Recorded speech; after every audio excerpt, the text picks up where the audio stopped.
সবাইকে বল।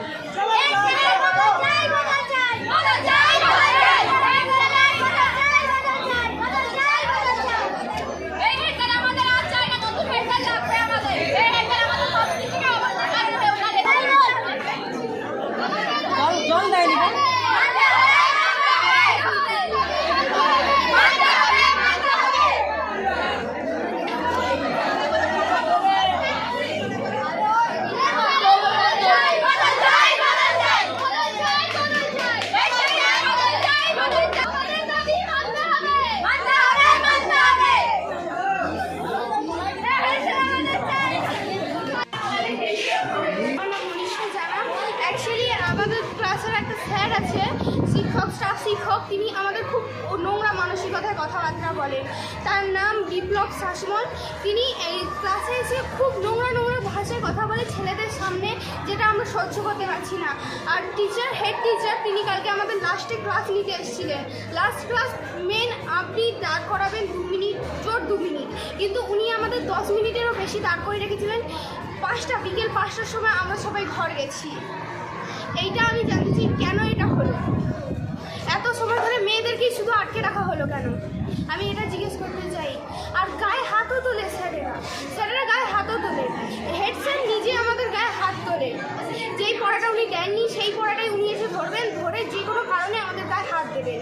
এটা আমরা জানছি কেন করছেন উনি। ওনার কি অন্য কোনো নোংরা মন্তব্য আছে এর পিছনে? আরও স্যাররা আরও নোংরা কাজ করে, যেটা বলা যায় না। তোমার নামটা? আমার নাম মনীষা জানা। কোন ক্লাস? Class 10 B section. তোমরা স্কুলে এভাবে বারান্দায় ঘুরছো কেন? আমাদের স্কুলে ওয়েটিং রুম নেই। অন্য ক্লাসে যখন পাশে ক্লাস হচ্ছে তখন আমরা বুঝবো কোথায় আমাদের ক্লাস না থাকলে, তাই আমাদের বারান্দায় ঘুরতে হয়। হেড স্যারকে বলে আমাদের ওয়েটিং রুম করে দেয়। ওয়েটিং রুম তো দূরের কথা, আমাদের বায়োলজির জন্য ল্যাব নেই। আমরা কোথায়, আমাদের প্র্যাকটিক্যাল হয়েছে, ফিজিক্স কেমিস্ট্রির কোনো ল্যাব নেই, কোনো ক্লাস হচ্ছে না। কিসের জন্য? হেড স্যার যখন কেমিস্ট্রি বা ফিজিক্সের যখন ক্লাস নিতে আসে তখন স্যার বলছে যে 1-2 জন আছে, কি পড়াবো, তোমরা নিজেরা পড়ো, আর আমি কিছু না পারলে আমাকে অফিস রুমে যেয়ে বলবো। এটা কিসের জন্য? ক্লাস নেওয়ার 1 জন হলেও ক্লাস নিতে হবে, 2 জন হলেও ক্লাস নিতে হবে। কিসের জন্য আমাদের ক্লাসটা হচ্ছে? আমাদের গোটা স্কুলটা ভিজিট করে দেখা গেলে স্কুলের পাখা চলছে না, একটা কি দুটো, বড় যে 3টে, বড় হল রুমে 3টে পাখা। কীভাবে চলবে আমাদের? বেঞ্চ ভাঙা, লাইট নেই, কিছু। আমাদের স্কুলে এত অসুবিধা হচ্ছে, আমরা কী করে পড়াশোনা করব? জানলা দরজা সব কিছু ভাঙা। ক্লাসের বেঞ্চ নেই, চেয়ার নেই, বুঝবো কোথায় আমরা ভাঙা বেঞ্চে আসো। আমাদের যখন ক্লাস হয় তখন আমরা তো প্রত্যেকে 11 মানে অন্যদের ক্লাস হবে, সাবজেক্ট আলাদা, ঠিক আছে? তো আমাদের যখন ক্লাস হচ্ছে তখন আর সবাই বসবে কোথায় যাদের অন্য সাবজেক্ট আছে? আমাদের ওয়েটিং রুম নেই, তাহলে আমরা থাকবো কোথায়? তোমার নামটা কি? আমার নাম ললিতা সাউ। কোন ক্লাস? ক্লাস 11। তোমার নাম? এদেরকে বাজে কথা বলে স্যাররা, ঠিক আছে? এখন বর্ষা, মেয়ে বড় হচ্ছে, নানা রকম সমস্যা। মেয়ের যদি একটু প্যান্ট চেঞ্জ হয়ে গেছে, মেয়ে বলছে তুমি ন্যাংটো এসছো, এসব স্যাররা বলে, গায়ে হাত দেয়। আবার এখানে কোনো শিক্ষারও কোনো কিছু নেই। মা যার চাকরি করে, মেয়েকে তার বলা হয় যে তোমার পড়া দরকার নেই, তোমার মা তো চাকরি করে। তাহলে স্যার যে মাস্টারি করে তার সন্তান পড়াশোনা করে না? আবার এখানে ল্যাবেরও কোনো ঠিক নেই। আর কম্পিউটার বই কেনা হয়েছে, কিন্তু কম্পিউটার কোনোদিন শেখানো হয় না। সরস্বতী পুজোর চাঁদা নিয়েছে, তার বিলটুকু দেয়নি, বৃত্তি ভোজও হয়নি। সেই পয়সা কী করেছে স্যার তাও জানা নেই। ডেলি মেয়েদেরকে নিয়ে খারাপ মন্তব্য করে। স্যারদেরকে এগুলো বলে কি তারা গাল লাল, তারা ভোট লাল, এগুলো কী কথাবার্তা? হ্যাঁ, বলে কি তোমরা স্কুলে আসো কেন, তোমরা তো ছেলে দেখাতে আসো। স্যারের মন্তব্য এইটা, বলে আসবে না। একটা তো ক্লাস ভালো করে হয় না, আর্ধেক লোক বাচ্চারা বাইরে ঘুরে বেড়ায়, হাত ছুটিতে পালিয়ে যায়। কি চাই না স্যার, কী করবো গিয়ে? টিউশন পড়লে কি হয়ে যাবে? নিয়মিত স্কুলে তো আসতে হবে বাচ্চাদেরকে, সেই সব কিচ্ছু ঠিকঠাক করে না। আজ 2 বছর আগে একটা মিটিং হয়েছে, আজ এই আমরা নিজেরা যেতে এসেছি মিটিং করতে, তার আগে কোনো মিটিং নেই। একটা খাতা নোটিশ সাইন দেখাতে পারবে? আপনার নাম? আমার নাম রীনা বিশ্বাস জানা। মেয়ে পড়ে, ছেলেও পড়ে। ছেলে 8-এ পড়ে, রনি জানা, মেয়ে মনীষা জানা ক্লাস 10-এ পড়ে।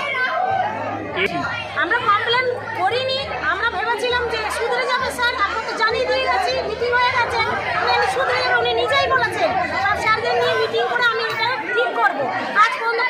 হয়নি, ক্লাসে জল থাকে না, বাথরুমে দেখুন অবস্থা,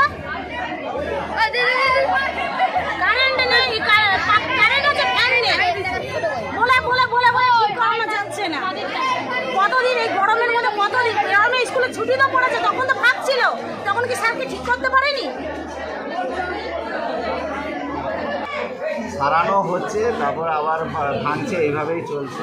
মানে সারানো হচ্ছে, আবার বাচ্চারা তো ভাঙাভাঙি করছে, আবার সারানো হচ্ছে এইরকম।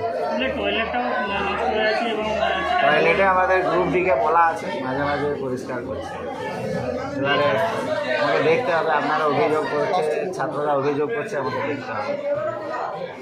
ক্লাস ঠিক মতো হচ্ছে না, এরকম অভিযোগ ছাত্রছাত্রীরা করছে। ক্লাস তো হচ্ছে, এবারে টিচাররা যদি মাঝে মাঝে অ্যাবসেন্ট হয় তখন হয়তো একটু প্রবলেম হয়। ল্যাব ঠিক নেই। বিভিন্ন স্যার অসুস্থ হয়ে যায়, একদিনে ধরুন 3-4 জন মাস্টারমশাই অ্যাবসেন্ট হয়ে গেল, তখন ক্লাসের একটু প্রবলেম হয়। ছাত্রছাত্রীদের ল্যাবের অসুবিধা হচ্ছে, ল্যাব তো আছে, কিন্তু সেখানে জানি না, কেমিস্ট্রি ল্যাব আছে, ফিজিক্সের ল্যাব আছে, বায়োলজি ল্যাব নতুন করে করা হয়েছে আবার অন্য। কিন্তু ল্যাবের মতোই আছে, কিন্তু সেখানে কিন্তু কাজ ইনফ্রাস্ট্রাকচার যেমন আছে এখন সরকারি ব্যাপার, আমি কি কোথা থেকে খুব ভালো ল্যাব এখন কোথায় পাবো, যেমন আছে তার মধ্যেই করতে হবে। সচরাচর স্কুলে মাস্টারদের বিরুদ্ধে মেয়েদের শ্লীলতাহানির অভিযোগ আছে, সেটা আমি জানি না, আমাকে দেখতে হবে। আপনারা অভিযোগ করেছেন, এবার আমি সেটার বিষয়ে স্টাফ মিটিং করে দেখব। আর কমন রুম নেই, নির্দিষ্ট কোনো কমন রুম নেই। ক্লাস চলাকালীন যাদের লিজার ক্লাস থাকে তারা বাইরে ঘুরছে। কমন রুম তো করা আছে, মেয়েদের কমন রুম করা আছে। ছাত্রছাত্রীদের কোনো বিষয় চাঁদা বা কিছু নেন, তাদের কোনো রসিদ দেওয়া হয়নি। না, রসিদ তো দেওয়া হয়। অভিযোগ করছে রসিদ। হ্যাঁ, অভিযোগটা তাহলে ঠিক না, অভিযোগ এটা রসিদ দিয়ে না দিয়ে কোনো কিছু করা হয় না। আপনার নাম? মানে মৃণালকান্তি ধারা, কোন স্কুলের নাম? প্রধান শিক্ষক, বাসুদেবপুর মহারাজা নন্দকুমার হাই স্কুল।